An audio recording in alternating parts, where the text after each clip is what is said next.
Hi guys, അപ്പോൾ എല്ലാവർക്കും ഒരിക്കൽ കൂടി പുതിയൊരു വീഡിയോയിലേക്ക് സ്വാഗതം. അപ്പോൾ നിങ്ങൾ എന്നോട് ചോദിച്ചിട്ടുണ്ടായിരുന്നു ആൻസർ കീ, അത് പ്രകാരം നമ്മൾ ചെയ്തിട്ടുണ്ടായിരുന്നു ആൻസർ കീ ചെയ്തു അല്ലേ. 2025 ചോദിച്ചിരുന്നു നമ്മുടെ 1 വേർഡ് ക്വസ്റ്റ്യൻസിൻ്റെ 10 1 വേർഡ് ക്വസ്റ്റ്യൻ്റെ ആൻസർ കീ ചെയ്തിട്ടുണ്ടായിരുന്നു. അപ്പോൾ ഒരുപാട് പേര് ബാക്കിയുള്ള ക്വസ്റ്റ്യൻസിൻ്റെ ആൻസർ കീ കൂടി പറയുമെന്ന് ചോദിച്ചു.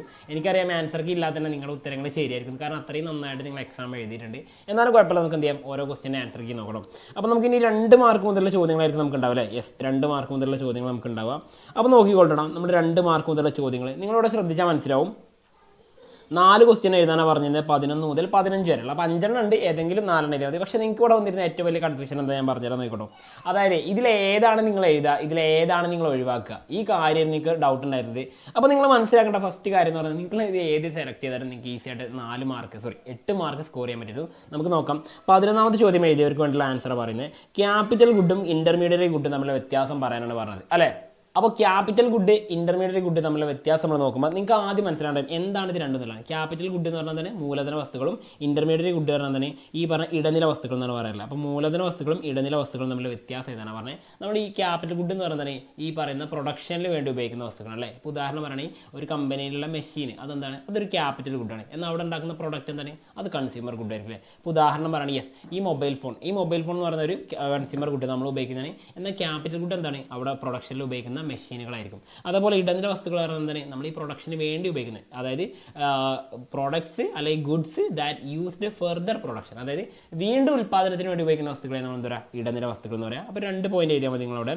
ഇനി അടുത്ത ചോദ്യം QD/QSൻ്റെ പ്രോബ്ലത്തിൻ്റെ ക്വാണ്ടിറ്റി ഡിമാൻഡ് തന്നിട്ട് ക്വാണ്ടിറ്റി സപ്ലൈ തന്നിട്ട് അത് വെച്ച് നമ്മളോട് കണ്ടുപിടിക്കാൻ പറഞ്ഞത് ഇക്വിലിബ്രിയം പ്രൈസും ഇക്വിലിബ്രിയം ക്വാണ്ടിറ്റി കണ്ടുപിടിക്കാൻ പറഞ്ഞത്. വളരെ സിമ്പിളായിട്ട് നമുക്ക് ചെയ്യാൻ പറ്റുന്ന കാര്യമുള്ളൂ. നിങ്ങൾ നോക്കുക. അതായത് നമ്മൾ ആദ്യം ഇക്വേഷൻ ഒന്ന് കറക്റ്റ് ആക്കിയിട്ട് എഴുതാം.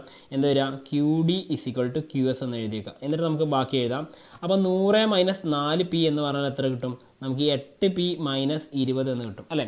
ഇനി നമുക്ക് പരസ്പരം എന്ത് ചെയ്യാം, ഇതിനെ അഡ്ജസ്റ്റ് ചെയ്യാം. -4P ഞാൻ അങ്ങോട്ട് കൊണ്ടുവന്നു, അതേപോലെ 20 ഞാൻ ഇങ്ങോട്ട് കൊണ്ടുവരുന്നു. അപ്പോൾ നമ്മുടെ ഇക്വേഷൻ എന്തായി മാറും, 100 + 20 എന്തായി മാറും, 8 + 4P എന്നായി മാറും. എന്ന് വെച്ചാൽ തന്നെ 8P + 4P എന്ന് പറയുമ്പോൾ 12P. അപ്പോൾ 120 = 12P എന്ന് കിട്ടും.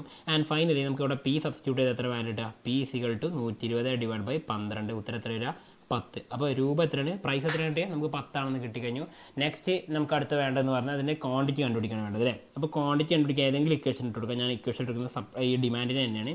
അപ്പോൾ 100 - 4P എന്നുള്ളത് 4P എന്ന് വരുന്നു. എന്നിട്ട് ഇതാണ് 100 - 4 × 10. അപ്പോൾ എത്ര വരിക, 40. അപ്പോൾ 100 - 40 കുറച്ച് കഴിഞ്ഞാൽ ബാക്കി തരട്ടും 60. അപ്പോൾ നമ്മുടെ ക്വാണ്ടിറ്റി എത്ര വരിക, നമ്മുടെ ഇക്വിലിബ്രിയം പ്രൈസ് P* എന്ന് പറയുന്നത് 10 വരും.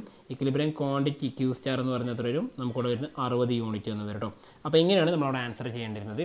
നെക്സ്റ്റ് അടുത്ത ചോദ്യം നോക്കിക്കോളൂ. 13ാമത്തെ ചോദ്യം പറഞ്ഞത്. 13ാമത്തെ ചോദ്യമാണ് മക്കളെ ശ്രദ്ധിക്കുക. 13ാമത്തെ ചോദ്യം എന്ന് പറഞ്ഞത് list out 4 major sectors in an economy. അതായത് മാക്രോ എക്കണോമിക് വ്യൂ പ്രകാരം നമ്മുടെ എക്കോണമിയിലെ 4 സെക്ടറുകൾ ഏതാണ്. ജസ്റ്റ് ഏതൊക്കെ സെക്ടറുകൾ എഴുതി വെച്ചാൽ മതി. നമുക്കറിയാം ഏതൊക്കെയാണ് 4 മേഖലകൾ നമുക്കറിയാം അല്ലേ. ഏതൊക്കെയാണ് 4 മേഖലകൾ എന്ന് പറയുന്നത്, പ്രധാനപ്പെട്ട 4 മേഖലകൾ എന്ന് പറയുന്നത്, ഒന്ന് നമുക്കറിയാം നമ്മൾ ആദ്യം പറയുന്നത് എന്താണ്, ഫേംസ് അല്ലെ, ഉൽപ്പാദകർ വരുന്ന ഫേംസ്.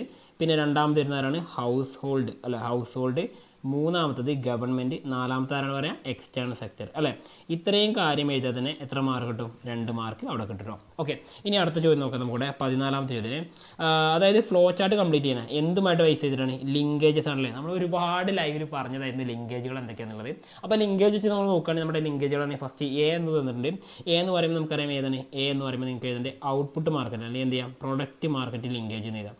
ഒന്നുകിൽ പ്രൊഡക്റ്റ് മാർക്കറ്റ് ലിങ്കേജ് എന്ന് എഴുതുക, അല്ലെങ്കിൽ എന്ത് ചെയ്യുക, ഔട്ട്പുട്ട് മാർക്കറ്റ് ലിങ്കേജ് എന്ന് എഴുതാം കേട്ടോ.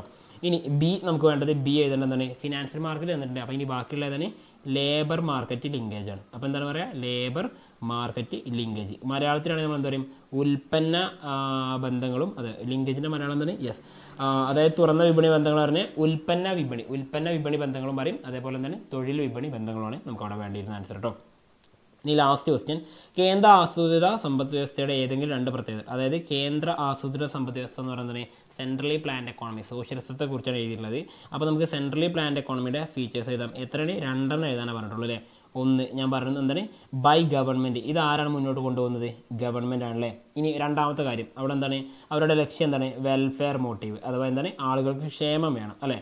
ആളുകളുടെ ക്ഷേമമാണ് എന്ത് ചെയ്യുന്നത്, ഇവർ ലക്ഷ്യം വെക്കുന്നത്. ഇനി മൂന്നാമത്തെ ആൻസർ വേണമെങ്കിൽ നമുക്ക് നോക്കാം. മൂന്നാമത്തെ ആൻസർ നമുക്ക് എന്ത് ചെയ്യാം, മൂന്നാമത്തെ ഫീച്ചർ വേണമെങ്കിൽ ഇങ്ങനെ എഴുതിയേക്കാം, വെൽഫെയർ മോട്ടീവ് എന്ന് മാത്രമല്ല എന്ത് പറയാം, യെസ്, നമ്മുടെ ബൈ സെൻട്രൽ പ്ലാനിങ് അല്ലേ, സെൻട്രലൈസ്ഡ് പ്ലാനിങ് ആണ് എന്ത് ചെയ്യുന്നത് അവർ യൂസ് ചെയ്യുന്നത്, സെൻട്രലൈസ്ഡ് പ്ലാനിങ് യൂസ് ചെയ്യുന്നത്. ഇതൊക്കെ അതിൻ്റെ ഫീച്ചേഴ്സാണ്. അപ്പോൾ ഈ ഫീച്ചേഴ്സുകൾ ജസ്റ്റ് നിങ്ങൾ നോക്കിക്കോട്ടോ. അപ്പോൾ ഈ 4 മാർക്കിൻ്റെ ക്വസ്റ്റ്യൻസ് ഞാൻ എന്ത് ചെയ്യാം, ഒരു സെപ്പറേറ്റ് വീഡിയോ ആയിട്ട് ചെയ്യാം, അല്ലെങ്കിൽ ഈ വീഡിയോ ഒരുപാട് ലെങ്തി ആയിട്ട് പോകും. അപ്പോൾ വീണ്ടും കാണുന്നതായിരിക്കും. Once again it's me Salsabi. By.